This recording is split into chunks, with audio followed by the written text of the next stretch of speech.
Sir नमस्ते। जी आई नमस्ते, am from बताइए। वेस्ट बंगाल।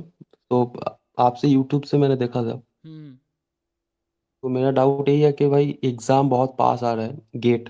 हम्म तो इस टाइम मतलब क्या क्या करना चाहिए? नया नया क्वेश्चन करना चाहिए कि आप जो भी करा उसको रिवाइज करना चाहिए? मतलब बहुत सारे free material WhatsApp group Telegram हाँ, में अवेलेबल है। नहीं नहीं, तो देखो बहुत अभी एंग्जाइटी आ रहा है कि 3 तारीख हो गया ना, तब गेट के एग्जाम में अराउंड 5 डेज है, 4 to 5 दिन है, ठीक है ना। सो हाँ इसमें सिर्फ आप कर सकते हो वो है रिवीजन, ठीक है। रिवीजन जो टॉपिक्स हैं उसका, जो कंटेंट्स हैं उसका, उसमें हो गया डेफिनेशन ठीक से बार बार देखना, थ्योरम्स याद रखना, ठीक है। ये है डेफिनेशन और थ्योरम्स, आप देखो और याद रखो कि ये है ना। उसके बाद जैसे जो मुश्किल क्वेश्चंस है प्रीवियस पेपर सॉल्व मत करो, आप जस्ट खोल के देख सकते हो कि लाइक पहला क्वेश्चन कैसे होगा, अप्रोच आता है क्या आपको, आंसर तो निकाल ही लोगे, एटलीस्ट क्वेश्चन पढ़े आपने।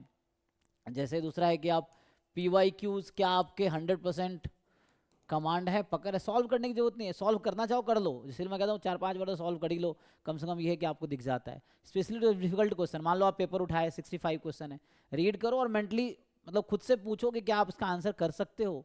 ये मतलब रिवीजन काइंड ऑफ, मैं ये कह रहा हूँ पीवाई क्यूज को भी जस्ट रिवाइज करो, रिवाइज इन द सेंस लिख, अगर एक बार भी नहीं किए हो तो बैठ के पीवाई क्यू करो, मान लो अभी तक आपने पीवाई क्यू नहीं किया है, तो अगले 4-5 दिन में इसको टॉपिक रिवीजन करो और पीवाई क्यू सॉल्व करो। ये है, जितनी बार ये रिवाइज कर सको उतनी बार करो, जितनी बार इसको सॉल्व, ये अगर नहीं किए हो तो, अगर पीवाई क्यू आपने कई बार कर लिया है तो जस्ट आप देख सकते हो वो जो मुश्किल क्वेश्चंस थे जो शुरू में आपको मुश्किल लगे होंगे, तो उसको अभी आप देख सकते हो कि अभी तक समझ आया नहीं है, उसमें क्या अप्रोच है, क्या कॉन्सेप्ट है, तो उस पर आप काम कर सकते हो, जो मुश्किल क्वेश्चंस हैं उसके उस पर कर सकते हो। लेकिन अभी करने का जो है सिर्फ रिवीजन करो, है ना।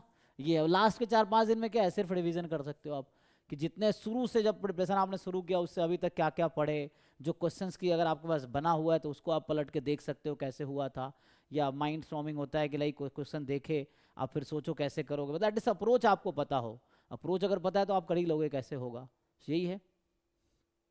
ठीक है, तो आपका क्या स्टेटस, आपने पीवाई क्यू सॉल्व किया अभी तक कि नहीं? हाँ, पी आई क्यू तो हो गया। हो गई ना, क्योंकि गेट में अगर कर रहे हो तो गेट हाँ हाँ। 2019 से लेके 2025 तक के क्वेश्चंस को कम से कम 2-3 बार तो सॉल्व कर ही लो, एटलीस्ट 2-3 टाइम्स, सारे क्वेश्चंस को, ईच क्वेश्चन। Okay sir. ये है, ठीक है। एप्टीट्यूड पे भी काम करो, एप्टीट्यूड 15 मार्क्स का, 15 मार्क्स बहुत है ना। 15 मार्क्स मतलब 100 में से 15% है ना, अच्छा स्कोर है उसमें, 15 में से 10 मार्क्स इजीली लाए जा सकते हैं। जस्ट केयरफुल, आप प्रीवियस ईयर क्वेश्चंस के अगर एप्टीट्यूड क्वेश्चन सॉल्व कर लोगे तो आपको आइडिया लग जाएगा कि 10 मार्क्स तो आ जाते हैं, है ना। और एक एक 2-2 मार्क्स बहुत इंपॉर्टेंट है। ठीक है जी, तो अभी सिर्फ रिवीजन ओके सर, कीजिए। Thank you. Thank you.